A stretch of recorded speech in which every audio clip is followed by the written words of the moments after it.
जय जवाहर संगवारी हो। आज है हमारे गांव के स्कूल में कार्यक्रम 26 जनवरी के नहीं कर पाए रही तेला करत हिन आज। तो चला आप मन ला दिखात हवन। चला संगवारी हो हम आ गए अपन स्कूल और अपन पूरा वीडियो में जरूर बने रही।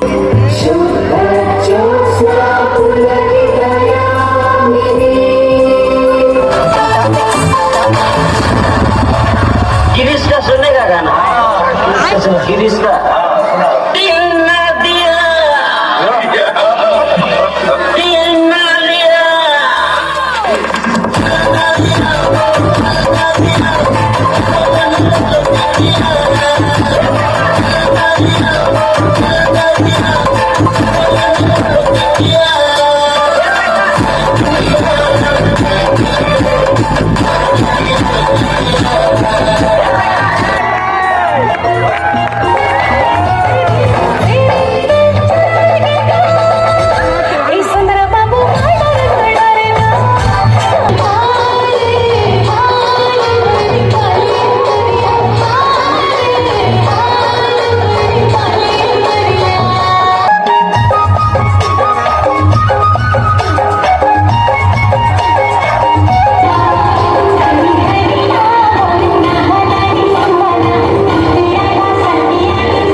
तो संगवारी हो आज के कार्यक्रम हो गए खत्म। अब हम जाथन बुंदी झोगा के घर और मिलथन नेक्स्ट वीडियो में। चैनल सब्सक्राइब करा, फॉलो करा, लाइक करा, शेयर करा, कमेंट